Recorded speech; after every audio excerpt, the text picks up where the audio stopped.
Hello दोस्तों, स्वागत है आप सभी का हमारी पॉडकास्ट चैनल में, जिसमें हम हमारी पूरी कोशिश करते हैं कि हेल्थ रिलेटेड सारी बातें आप तक पहुंचे। आज हम अचानक से हार्ट अटैक आ जाए तो क्या करना चाहिए, इसके बारे में बात करने वाले हैं। आज हमारे साथ है वलसाड और वापी के जाने माने कार्डियोलॉजिस्ट, जिन्हें इस फील्ड में 15 साल का एक्सपीरियंस है। तो आइए स्वागत करते हैं डीएम कार्डियोलॉजिस्ट डॉक्टर नवीन अग्रवाल का। नमस्कार। हेलो सर, स्वागत है आपका हमारी पॉडकास्ट चैनल में। सर, आप एज अ कार्डियोलॉजिस्ट अपने आप को ब्रीफली इंट्रोड्यूस कर सकते हैं? मैं डॉक्टर नवीन अग्रवाल हूँ। मैं एक इंटरवेंशनल कार्डियोलॉजिस्ट हूँ और लगभग 14-15 ईयर्स से मैं इस फील्ड में हूँ। पिछले काफ़ी सालों से मैं गुजरात के वलसाड, वापी और महाराष्ट्र के बोईसर एरिया में प्रैक्टिस कर रहा हूँ। यहाँ पे मेरे हॉस्पिटल्स और कैथ लैब्स हैं और यहाँ पे मैं ओपीडीज़ भी रन करता हूँ।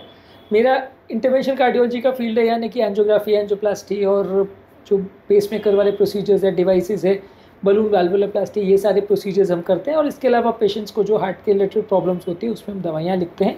तो ये बेसिकली मेरा वर्क है। Thank you so much. पहले तो आप आए हमारे पॉडकास्ट में। My pleasure. जस्ट क्यूरियस, आपको कार्डियोलॉजिस्ट बनने की इंस्पिरेशन कहाँ से मिली?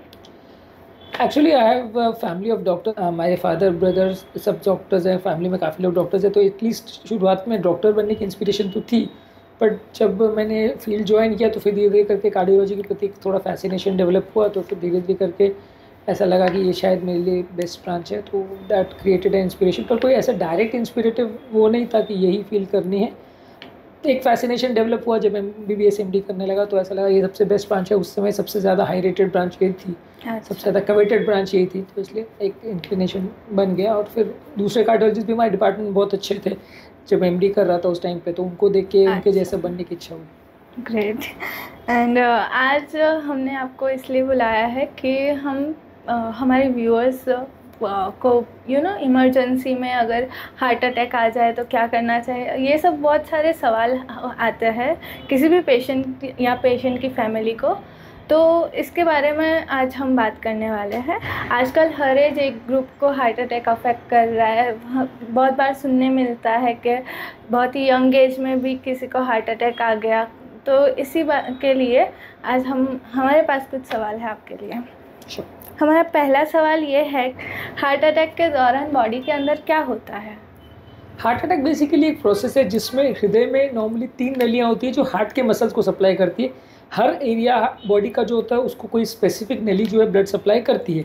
हार्ट में सप्लाई करने वाली 3 मेन नलियाँ होती हैं, 2 लेफ्ट की, 1 राइट की।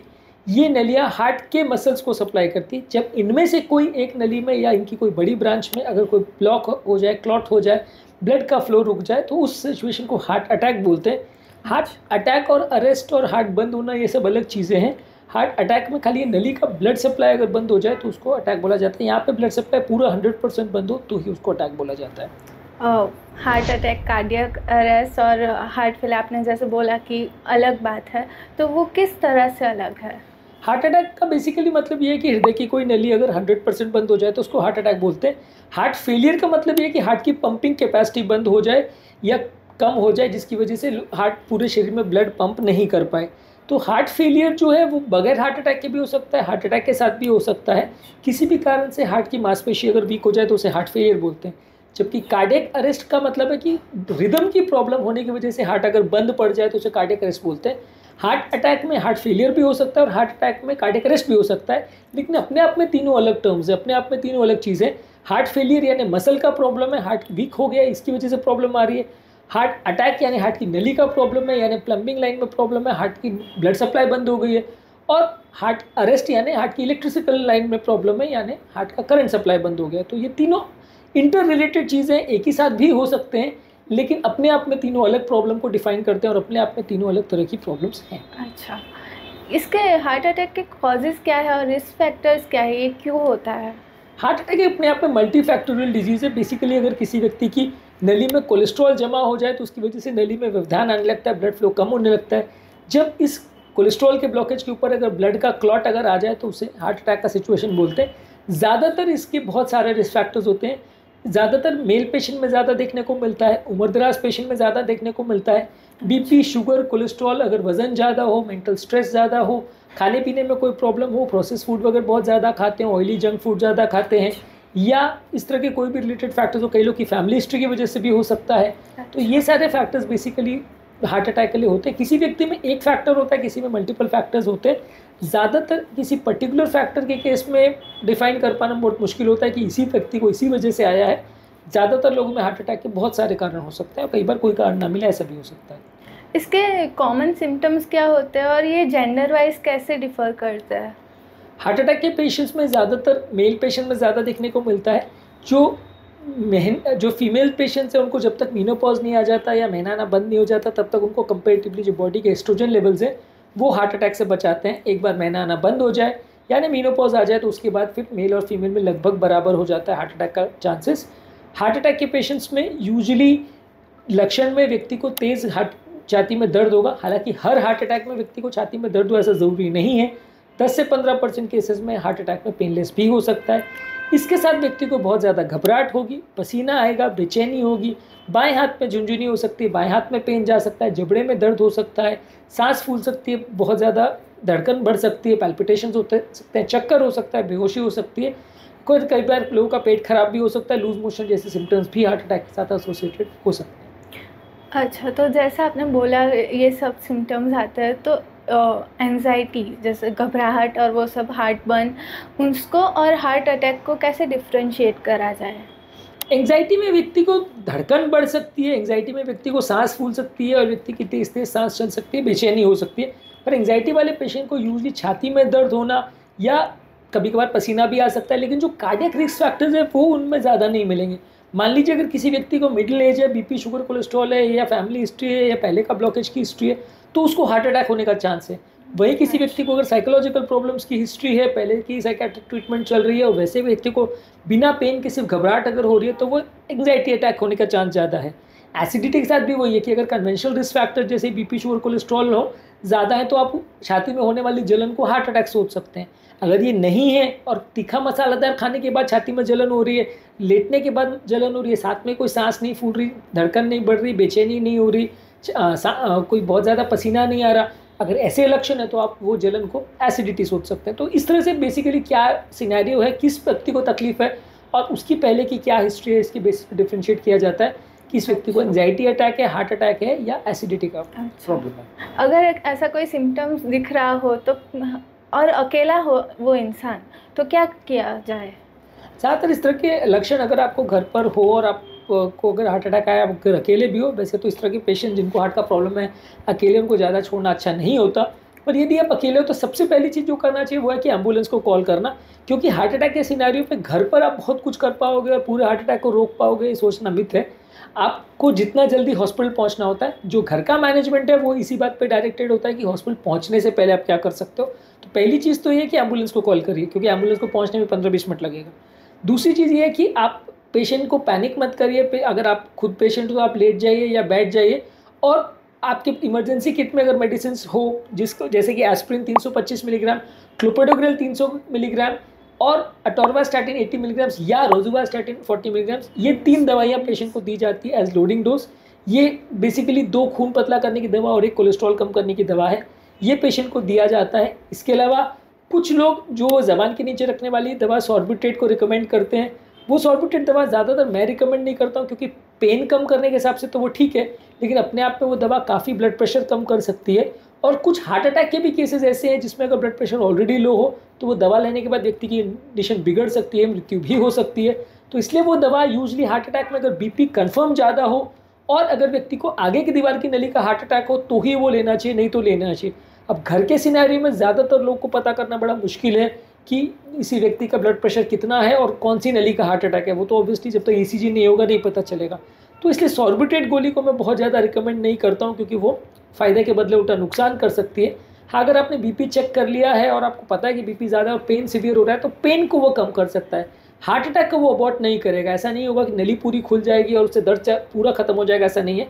दर्द कम हो जाएगा तो हार्ट अटैक से रिलेटेड जो हार्ट का स्ट्रेस लेवल्स है और जो पेन से रिलेटेड व्यक्ति को प्रॉब्लम बढ़ रही है वो कम हो जाएगा, लेकिन वो बीमारी को पूरा सॉल्व कर देगा, क्योर कर देगा, ऐसा नहीं है। अगर अचानक से हार्ट अटैक आ गया, हमने देखा कि वो हार्ट अटैक आ रहा है, तो क्या CPR और AEDs यूज़फुल है? सीपीआर और एईडी डिवाइसेस का यूजली प्रयोग तब किया जाता है जब व्यक्ति को कार्डियक अरेस्ट हो। हार्ट अटैक के केसेस में मृत्यु का सबसे बड़ा कारण कार्डियक अरेस्ट होता है, जिसका मैंने बोला पहले कि वो मतलब ये है कि हार्ट बंद हो जाता है क्योंकि रिदम प्रॉब्लम हो जाता है। तो ऐसे केस में अगर व्यक्ति अनकॉन्शियस हो गया और वो बहुत गहरी गहरी सांस ले रहा है, जिसे गैस्पिंग रेस्पिरेशन बोलते हैं, ऐसे टाइप का सांस ले रहा है जिसमें आपको पता है कि वो हार्ट उसका सांस बंद होने वाला है, वैसे टाइप मूवमेंट है, कोई रिस्पॉन्ड नहीं कर रहा है, आप उसको बुला भी रहे हो तो वो कुछ बात नहीं कर पा रहा है, और उसकी अगर पल्स आप अगर पैल्पेट कर रहे हो तो पल्स बिल्कुल नहीं आ रही है, तो वैसे कंडीशन में जब हार्ट अरेस्ट में चला जाता है तो कार्डियक मसाज किया जाता है। अगर व्यक्ति को सिर्फ हार्ट अटैक है और वो कॉन्शियस ओरिएंटेड है और सब बात कर रहा है और पल्स अगर अच्छी आ रही है तो कार्डियक मसाज का या सीपीआर का कोई रोल नहीं है। सीपीआर के लिए पेशेंट को लिटा करके उसके छाती पर लगभग 1 मिनट में 100 बार पंप किया जाता है और माउथ टू माउथ रेस्पिरेशन या बैग एंड मास्क रेस्पिरेशन अगर वो अवेलेबल है तो वो दिया जाता है। पर सीपीआर का रोल सिर्फ तभी है जब कार्डियक अरेस्ट में पेशेंट हो, और इसके अलावा एईडी डिवाइस का भी रोल तभी है कि जब पेशेंट को शॉक करके रिदम को नॉर्मल किया जाता है उसमें। लेकिन वो भी रोल सिर्फ हार्ट अटैक में नहीं, कार्डियक अरेस्ट में ही है, जो कि कई बार हार्ट अटैक के साथ मिल सकता है। अगर कार्डियक अरेस्ट हो रहा है तो शॉक करके हार्ट के रिदम को नॉर्मल किया जा सकता है एडी द्वारा, और ये काफ़ी ज़्यादा इफेक्टिव है। कार्डियक मसाज के साथ में इसको यूज़ किया जाता है, लेकिन अपने आप में सिर्फ हार्ट अटैक का थेरेपी नहीं है, ये खाली रिदम को वो नॉर्मल ला सकता है। उसके बाद भी हार्ट अटैक का जो ट्रीटमेंट करने की आवश्यकता है वो तो करना ही पड़ेगा। अच्छा, तो जब हार्ट अटैक वाले पेशेंट को इमरजेंसी रूम में एडमिट किया जाता है फिर क्या होता है प्रोसीजर? यूजली हार्ट अटैक के पेशेंट को जब हॉस्पिटल में लाया जाता है तो सबसे पहले चीज़ जो की जाती है वो है ईसीजी, ये डिफाइन करने के लिए कि कौन सा हार्ट अटैक है, कितना बड़ा हार्ट अटैक है, कौन सी नली का हार्ट अटैक है और कितना अग्रेसिव ट्रीटमेंट करना है। उसके बाद सबसे फर्स्ट प्रायोरिटी होता है कि जो बंद नली है उसको खोला जाए। बंद नली को खोलने के लिए 2 तरीके यूज़ किए जा सकते हैं, या तो एक एंजियोग्राफी एंजियोप्लास्टी का तरीका है जिसमें एंजियोग्राफी में पेशेंट को एक कैथ लैब की जहाँ फैसिलिटी हो वहाँ कैथ लैब में लिया जाता है, एंजियोग्राफी द्वारा नली में कितना ब्लॉकेज है वो डिफाइन किया जाता है, और फिर अगर ब्लॉकेज कंफर्म हो तो उसमें बलून या स्टेंट डाल के नली को खोल दिया जाता है। इस प्रोसीजर को एंजियोप्लास्टी बोलते हैं। इसके अलावा दूसरा जो पद्धति होता है उसमें ये होता है कि जब एंजियोप्लास्टी की फैसिलिटी नहीं है तब वहाँ पे पेशेंट को खून पतला करने वाला एक स्ट्रॉन्ग इंजेक्शन दिया जाता है, जिससे कि नली के अंदर ब्लॉकेज तो नहीं जाता है, लेकिन जो ब्लड क्लॉट नली में बन गया था कोलेस्ट्रॉल के ब्लॉकेज के ऊपर, जिसकी वजह से व्यक्ति को हार्ट अटैक आया था, वो ब्लड क्लॉट इससे घुल जाता है और कुछ टाइम मिल जाता है। हालांकि इन दोनों थेरेपीज़ में एंजियोप्लास्टी का सक्सेस रेशियो ऑलमोस्ट 95 to 99% है, जबकि इंजेक्शन थेरेपी का सक्सेस रेशियो अलग अलग केस में 30 से 50 या 70% तक मैक्सिमम जाएगा। अलग अलग टाइप की अलग अलग वैरायटी के इंजेक्शन इसमें आते हैं, अलग अलग कॉस्ट के इंजेक्शन आते हैं। हार्ट अटैक के बाद इसकी रिकवरी प्रोसीजर क्या है और कितने टाइम ड्यूरेशन के बाद पेशेंट नॉर्मल लाइफस्टाइल पे आ सकता है? हार्ट अटैक के बाद पेशेंट को एटलीस्ट 1 या 2 दिन आईसीयू में रखा जाता है, 1 या 2 दिन वार्ड में रखा जाता है, उसके बाद डिस्चार्ज हॉस्पिटल से किया जाता है। ज़्यादातर पेशेंट्स अपना लगभग काम 10 से 15 दिन के बाद नॉर्मल चालू कर सकते हैं। अगर प्लास्टी नहीं भी हुआ है तो भी ज़्यादातर पेशेंट की लाइफ 15 दिन के बाद लगभग ठीक ठाक से होने लगती है, और जिनका अगर हैवी काम है और ज़्यादा मेहनत का काम है वो लगभग 1 से 1.5 महीने के बाद अपना ठीक ठाक काम चालू कर पाते हैं। जिनका लाइट वर्क है, ऑफिस वर्क है, बैठे बैठे का काम है, ऑफिस जाने आने का काम है और खुद गाड़ी बहुत ड्राइव नहीं कर रहे हैं, वो लगभग 10 से 15 दिन में उनका रिहेबिलिटेशन लगभग ठीक ठाक हो जाता है और वो अपना काम लगभग चालू कर सकते हैं। अलग अलग केस में कितना बड़ा हार्ट अटैक है और कितना पेशेंट के हार्ट को डैमेज हुआ है उसके हिसाब से रिकवरी पीरियड वेरी कर सकता है। अच्छा, तो सर मेरे फैमिली बैकग्राउंड में हार्ट अटैक के बहुत केसेस आ गए हैं। मेरी फैमिली में 3 से 4 जन को हार्ट अटैक की प्रॉब्लम है, तो मुझे प्रिवेंट करना हो हार्ट अटैक को तो मैं क्या कर सकती हूँ? देखिए, फैमिली हिस्ट्री अगर किसी व्यक्ति की है तो उसको डायरेक्टली दवा चालू करने का तो कोई इंडिकेशन नहीं है, लेकिन हाँ, अगर किसी व्यक्ति की फैमिली हिस्ट्री हो तो उसको ज़्यादा सतर्क रहना पड़ेगा। उसको जो रिस्क फैक्टर्स हैं उसको कंट्रोल करना पड़ेगा। रिस्क फैक्टर्स को हम 2 कैटेगरी में रखते हैं। एक जैसे फैमिली हिस्ट्री है, एज है, जेंडर है, ये नॉन मॉडिफाइबल रिस्क फैक्टर है जिनका हम कुछ कर नहीं सकते। एक होता है मॉडिफाइबल रिस्क फैक्टर जिसमें BP, sugar, cholesterol, sleep apnoea, अगर कोई ब्लॉकेज वगैरह का प्रॉब्लम है या लाइफस्टाइल स्ट्रेस है, ये मॉडिफाइबल रिस्क फैक्टर में आते हैं। इनको हम कम कर सकते हैं, तो इनको हम कंट्रोल करते हैं। अगर बीपी है तो उसको कम करेंगे, शुगर है तो उसको कम करेंगे, कोलेस्ट्रॉल है तो उसको कम करेंगे, रेगुलर जांचें करेंगे, अगर कोई ब्लॉकेज है तो अग्रेसिवली ट्रीट करेंगे। तो ये सारी चीज़ें करने से अगर किसी की फैमिली हिस्ट्री भी हो तो भी उसके हार्ट अटैक का चांस कम हो सकता है। पर लेकिन इसमें पहले से दवा चालू करने का कोई रोल नहीं है, सिर्फ अग्रेसिव आपको ध्यान रखना पड़ता है। अच्छा, सब बहुत टेंशन लेते हैं कि इतना सब केसेस है फैमिली में, तो आई होप कि इसको भी ना हो जाए या समथिंग लाइक दैट। यूजली इस तरह के केसेस में रिस्क बहुत ज़्यादा नहीं होता। अगर किसी की फैमिली हिस्ट्री बहुत ज़्यादा स्ट्रॉन्ग है तो रिस्क फैक्टर ज़्यादा होता है, लेकिन ओवरऑल अगर आपके माता पिता में एक आध किसी को अगर हार्ट अटैक आया हो, और खासकर अगर प्री मैच्योर हार्ट अटैक नहीं हो, यानी 45 की एज से पहले अगर हार्ट अटैक नहीं आया हो, तो उसके बहुत ज़्यादा इंपॉर्टेंस नहीं है, और आपको हार्ट अटैक होने का चांस मैक्सिमम 5% से ज़्यादा नहीं होगा। इसके लिए उतना कोई टेंशन लेने की आवश्यकता नहीं है, बस आप ध्यान रखें और रिस्क फैक्टर्स को कंट्रोल करें, तो ज़्यादातर केस में आप अपनी नॉर्मल लाइफ जी सकते हैं। अच्छा, तो हार्ट अटैक को पहले से प्रिडिक्ट करने के लिए कोई टेस्ट है? हार्ट अटैक के लिए आप अपने रूटीन टेस्ट की, जैसे कि ट्रेडमिल टेस्ट वगैरह होता है, ये कोलेस्ट्रॉल के ब्लॉकेजेस को डिटेक्ट करता है। क्रिटिकल ब्लॉकेज अगर किसी को, तो उसको हम डिटेक्ट कर सकते हैं। इसको हम ज़्यादातर, अगर किसी को रिस्क फैक्टर नहीं हो तो हर 5 साल में एक बार करना चाहिए। किसी को अगर मल्टीपल रिस्क फैक्टर्स हो तो 2-3 साल में एक बार करना चाहिए। इससे हमको ये पता चल जाएगा कि कोई नली में ब्लॉकेज है या नहीं। हम साथ में इकोकार्डियोग्राफी कर सकते हैं, जो कि हार्ट का अल्ट्रासाउंड है, जिसमें अपने को ये पता चल सकता है कि कोई हार्ट का पंपिंग डैमेज हुआ है कि नहीं, और ईसीजी कर सकते हैं। पर इको और ईसीजी में आपको खाली डैमेज जो हुआ है वही पिकअप होगा। हार्ट का अगर पंपिंग खराब है तो ही पिकअप होगा, ब्लॉकेज नहीं पिकअप होगा। ब्लॉकेज के लिए ट्रेडमिल ही करना पड़ेगा, और अगर ट्रेडमिल में कुछ आया तो फिर आप पेशेंट का सीटी एंजियो या रेगुलर एंजियो करके कंफर्म कर सकते हैं कि कितना ब्लॉकेज है, उसके हिसाब से ट्रीटमेंट डिसाइड कर सकते हैं। एंड मुझे बहुत सारी एडवाइजेस मिली है कि तुम डाइटिंग करो, एक्सरसाइज करो, एंड बहुत सारी सब बहुत एडवाइजेस देते हैं कि हार्ट अटैक तुम्हें नहीं होगा, तुम ऐसा करो ऐसा करो करके। तो क्या डाइट, एक्सरसाइज और लाइफस्टाइल चेंजेस का कोई रोल है इसमें? डाइट, एक्सरसाइज और लाइफस्टाइल चेंजेस से जो रिस्क फैक्टर्स है उनको आप कंट्रोल कर सकते हैं। जैसे अगर आपने डाइट किया, एक्सरसाइज किया, वजन कम किया, तो आपका बीपी कम हो जाएगा, आपका कोलेस्ट्रॉल कम हो जाएगा, आपका डायबिटीज़ कम हो जाएगा, आपका ओबेसिटी का प्रॉब्लम है कम हो जाएगा, स्लीप एपनिया कम हो जाएगा। तो ये सारे रिस्क फैक्टर्स जो है वो सिग्निफिकेंटली कम हो सकते हैं। पूरी तरह से गारंटी नहीं करते ये कि आपको कभी कोई तकलीफ नहीं आएगा। सारे रिस्क फैक्टर्स को भी आपने 100% कंट्रोल कर लिया, चाहे दवा के द्वारा या लाइफस्टाइल द्वारा, तो भी वो 100% गारंटी नहीं देता कि आपको कोई तकलीफ नहीं आएगी। हाँ, लेकिन कंपेरेटिवली रिस्क कम हो जाता है। हाँ, आपको अगर सारे रिस्क फैक्टर्स को कंट्रोल किया तो कंपेरेटिवली कम रिस्क होगा एज कम्पेयर टू उस व्यक्ति के जिसने कोई रिस्क फैक्टर कंट्रोल नहीं किया है। अच्छा, ओके। तो अगर हार्ट अटैक को प्रिवेंट करना हो तो कौन सी मेडिसिन या ट्रीटमेंट्स अवेलेबल है? हार्ट अटैक की प्रिवेंशन के लिए आपको मेनली रिस्क फैक्टर कम करने वाली मेडिसिन देनी पड़ती है, जैसे कि बीपी है, शुगर है, कोलेस्ट्रॉल है, उनकी मेडिसिन देनी पड़ती है। अगर मान लीजिए किसी को कोई डॉक्यूमेंटेड ब्लॉकेज है कि मान लीजिए 40, 50, 60% ब्लॉकेज है, पहले कभी एंजियो हुआ उसमें ब्लॉकेज आया है, तो वहाँ पे आप पेशेंट को खून पतला करने की दवा दे सकते हैं, जैसे एस्पिरिन 75 मिलीग्राम्स या क्लोपिडोग्रेल 75 मिलीग्राम्स, या दोनों, प्लस कोलेस्ट्रॉल कम करने की दवा अटोरवास्टैटिन या रोजुवास्टैटिन, दोनों में से कोई एक, ये आप पेशेंट को दे सकते हैं। ये हार्ट अटैक के रिस्क को सिग्निफिकेंटली कम करती है, पूरी तरह कम नहीं करती, जीरो नहीं करती, पर सिग्निफिकेंटली कम करती है। इसके अलावा आप जो रिस्क फैक्टर्स हैं उनको कम कर सकते हैं, बीपी का, शुगर का, कोलेस्ट्रॉल का, स्लीप एपनिया का, वजन कम करने का या एडिक्शन को कम करने का। ये सारे जो रिस्क फैक्टर्स हैं उनको आप दवाओं द्वारा या एक्सरसाइज और लाइफस्टाइल चेंजेस द्वारा कम कर सकते हैं। तो इससे आपका हार्ट अटैक का रिस्क सिग्निफिकेंटली कम हो जाएगा, जीरो नहीं होगा। अच्छा, ओके। और किसी को अगर हार्ट कंडीशन पहले से है तो हार्ट अटैक को प्रिवेंट करने के लिए क्या किया जाए? डिपेंड करता है कि कौन से टाइप का हार्ट का कंडीशन है। अगर किसी व्यक्ति को मान लीजिए ब्लॉकेज है, 60-70% ब्लॉकेज है, तो फिर आपको ज़्यादा अग्रेसिव लाइफस्टाइल मॉडिफिकेशन करना पड़ेगा, दवाइयाँ रेगुलर रखनी पड़ेगी। और अगर 70-80% से ज़्यादा ब्लॉकेज है तो एंजियोप्लास्टी या बाईपास करके नली को खोला जा सकता है, जिसमें होता ही है कि एंजियोप्लास्टी में नली के अंदर एक वायर डालते हैं, एक बलून डालते हैं और एक्सटेंड कर देते हैं, जिससे कि वो 70% ब्लॉकेज लगभग जीरो जैसा हो जाता है। और ब्लड के फ्लो में जो टर्बुलेंस आता है, जो व्यवधान आ रहा होता है ब्लॉकेज की वजह से, वो कंपेरेटिवली खत्म हो जाता है, हार्ट अटैक का रिस्क कम हो जाता है। पर हाँ, हर ब्लॉकेज के केस में और हर व्यक्ति जिसको 70% ब्लॉकेज है सबको स्टेंट करने की आवश्यकता नहीं होती है। बहुत सारे इसमें सिलेक्टेड केसेस होते हैं जो क्राइटेरिया मैच होने पर पेशेंट को स्टेंट किया जाता है। और मान के चलिए कि अगर 70-80% से ज़्यादा ब्लॉकेज है और सिम्टम्स ज़्यादा हैं, बड़ी नली का ब्लॉकेज है, तो एंजियोप्लास्टी या बाईपास से फ़ायदा हो सकता है। इससे आपका रिस्क अटैक आने का काफ़ी हद तक कम हो जाएगा, ऑलमोस्ट जीरो होगा, लेकिन पूरी तरह जीरो तो नहीं होता। अच्छा, तो जेंडर, एज और हेल्थ वाइज अगर सपोज़ कि किसी को हार्ट अटैक के लिए थोड़ा मैनेज करने की ज़रूरत है, तो क्या स्टेप्स अलग अलग है इस सब के फिर सेम करने के?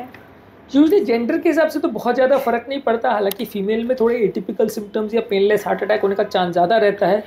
उम्र का जहाँ तक सवाल है, उम्रदराज पेशेंट में कंपैरेटिवली रिस्क ज़्यादा आता है, उम्रदराज पेशेंट में मृत्यु दर ज़्यादा होता है, तो यहाँ पे आपको ज़्यादा अग्रेसिव थेरेपी करनी पड़ती है। लेकिन कई बार ये होता है कि जो दवाइयाँ हैं उनके रिएक्शन होने का चांस ज़्यादा रहता है, ब्लीडिंग होने का चांस ज़्यादा रहता है, एंजियोप्लास्टी के दौरान या बाद में भी मृत्यु होने का चांस ज़्यादा रहता है। तो कई बार एज और ये सारी चीज़ों के हिसाब से आपको पेशेंट की ट्रीटमेंट स्ट्रैटेजी थोड़ी मॉडिफाई करनी पड़ती है अलग अलग फैक्टर्स के हिसाब से।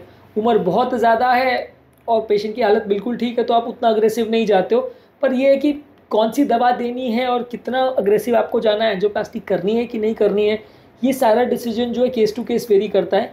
कौन सा अटैक है, कितना बड़ा अटैक है, पेशेंट की हालत कैसी है, वो प्रोसीजर टॉलरेट करेगा या नहीं करेगा, फेलियर कितना है, पंप फंक्शन कैसा है, ऐसे बहुत सारे वेरिएबल्स हैं जिसके बेसिस पे केस टू केस आपको डिफाइन करना होता है कि इस पर्टिकुलर व्यक्ति को ट्रीटमेंट करना है या नहीं करना है या दवा पर रखना है। अच्छा, तो इसका प्रिवेंशन या इमरजेंसी में अभी तक आपने जो भी बोला उसमें से सबसे इम्पॉर्टेंट चीज़ जो आप लिसनर्स को याद रखने के लिए कहोगे? घर पे हमेशा एक इमरजेंसी किट होनी चाहिए जिसमें अलग अलग तरह की इमरजेंसी के लिए आपको तैयारी रखनी पड़ती है। हार्ट अटैक के लिए जैसे मैंने बोला एस्पिरिन 325 मिलीग्राम, क्लोपिडोग्रेल 300 मिलीग्राम और अटोरवास्टैटिन या रोजुवास्टैटिन फुल डोज, ये टैबलेट्स 3 जो आती है ये अवेलेबल रहनी चाहिए। ये मृत्यु दर को जीरो नहीं कर देती है, हाँ 20-30% तक का रिडक्शन इसमें देखने को मिल सकता है, पर ये पूरी तरह से जीरो कर देगी या हार्ट अटैक को अबॉर्ट कर देगी ऐसा नहीं होता। इसके अलावा अगर आपको शुगर का प्रॉब्लम है तो उसके इमरजेंसी रिलेटेड मैनेजमेंट, कोई बीपी का प्रॉब्लम है तो उसके इमरजेंसी मैनेजमेंट, हर तरह की जो आपको बीमारी है या रिस्क फैक्टर्स है उसके हिसाब से इमरजेंसी मैनेजमेंट किट होना चाहिए। और हर एक व्यक्ति को कार्डियोपल्मोनरी रिससिटेशन के बारे में एटलीस्ट पता होना चाहिए। दवाइयों के बारे में जितना जानो उससे कहीं ज़्यादा इंपॉर्टेंट सीपीआर के बारे में जानना होता है, क्योंकि ज़्यादातर लोगों को वो आता नहीं है और जब पेशेंट सडनली अनकॉन्शियस हो जाता है तो आपको समझ में नहीं आता, पेशेंट के रिलेटिव्स के हाथ पाँव फूल जाते हैं कि उस समय क्या कर रहा है। तो कार्डियक मसाज के बारे में पूरा सबको पता होना चाहिए, कार्डियक की दवाइयों के बारे में पता होना चाहिए, बीमारी क्या है, उसके क्या लक्षण है, उसे कैसे रिकॉग्नाइज करना है उसके बारे में पता होना चाहिए, और इमरजेंसी में हर व्यक्ति को अपने काम को कैसे करना है, किस तरह से पेशेंट को डील करना है और एम्बुलेंस को बुलाना है, कहाँ पहुँचाना है, ये सारी चीज़ों के हिसाब से प्रॉपर तैयारी होनी चाहिए। क्योंकि होता यह है कि जब कभी ऐसा सिचुएशन आता है तो फिर किसी के कुछ समझ में नहीं आता और गलत डिसीजंस हो जाते हैं, सब एकदम टेंस और कंफ्यूज हो जाते हैं तब। जी बिल्कुल जी, पैनिक सिचुएशन होता है, आपको ऐसा लगता है मेरा पेशेंट मर जाएगा या कुछ हो जाएगा, तो वैसी सिचुएशन में ऑब्वियस सी बात है आदमी घबरा जाता है। लेकिन अगर आपने पहले से उसके बारे में जांच पड़ताल कर रखी है, आपको पता है क्या करना है और इमरजेंसी सामान रेडी है, तो आप बेटर वे में मैनेज कर पाओगे। मैं बिल्कुल नहीं कहता कि आप बिल्कुल नहीं डरोगे, आप पैनिक नहीं करोगे, लेकिन एटलीस्ट आप तैयार रहोगे उसके लिए तो बेटर वे में आप मैनेज कर पाओगे और एटलीस्ट गलत डिसीजंस नहीं होंगे। अच्छा, तो हमारे व्यूअर्स आपके वर्क को कैसे फॉलो कर सकते हैं और आपसे ज़्यादा इन्फॉर्मेशन के लिए कैसे कांटेक्ट कर सकते हैं? मेरा एक यूट्यूब चैनल है जिसमें नवीन अग्रवाल कार्डियो केयर करके है, जिसमें हमने हार्ट संबंधित बहुत सारे टॉपिक्स पर डिस्कस किया। इसमें हार्ट अटैक संबंधित भी पूरा प्लेलिस्ट है जिसमें हार्ट की इमरजेंसी मैनेजमेंट को कवर करने के लिए भी बहुत सारे वीडियोस हैं। एंजियोग्राफी क्या होती है, एंजियोप्लास्टी क्या होती है, ये जो टीएमटी को ये जांचें होती है इनकी क्या वैल्यू है, ये सारे भी वीडियोस है। रेगुलर एंजियो, सीटी एंजियो वगैरह में क्या फ़र्क होता है, एंजियोप्लास्टी के क्या इश्यूज़ और कॉम्प्लिकेशंस होते हैं, सारे ये अलग अलग टॉपिक्स हमने अलग अलग वीडियोज़ में कवर किए हैं, तो वो सारी चीज़ें आप चेकआउट कर सकते हैं, तो आपको बेसिक इन्फॉर्मेशन उसमें मिल जाएगी। यदि आप मुझे मिलना चाहते हैं स्पेसिफिकली तो डेफिनेटली मैं वापी वलसाड में प्रैक्टिस करता हूँ, तो आप यहाँ पे मोस्ट वेलकम आप आ सकते हैं। मोस्ट ऑफन जो है आपको ज़्यादातर क्वेरीज होती है उनको वीडियोस बना के मैंने ऑलरेडी सॉल्व किया हुआ है, ज़्यादातर इसमें आपकी क्वेरी सॉल्व हो जाएगी। तो आप सिर्फ यूट्यूब पे अवेलेबल हो या फिर कोई और प्लेटफॉर्म है? मेरा इंस्टाग्राम पे, फेसबुक पे, ये पर भी वीडियोस अपलोड होते हैं, पर ज़्यादातर I am only basically more active on YouTube पर। अच्छा। फिर भी बाकी प्लेटफॉर्म्स पे भी अभी रील्स वगैरह हम पोस्ट कर रहे हैं, पेशेंट अवेयरनेस के हिसाब से अलग अलग टॉपिक्स को हम कवर कर रहे हैं, तो वो वहाँ पे भी आप हमें फॉलो कर सकते हैं। अच्छा, okay, thank you so much sir आपके वैल्यूएबल टाइम के लिए। My pleasure, thank you. दोस्तों, अगर आपको ये पॉडकास्ट अच्छा लगा हो तो लाइक, कमेंट और शेयर ज़रूर करें और सब्सक्राइब करना ना भूलें। अगर आपको कोई सवाल है, कोई भी हेल्थ रिलेटेड कोई भी सवाल है, तो आप हमें कमेंट सेक्शन में ज़रूर बताएं। अगले एपिसोड में फिर मिलते हैं, तब तक के लिए स्टे हेल्दी। Thank you.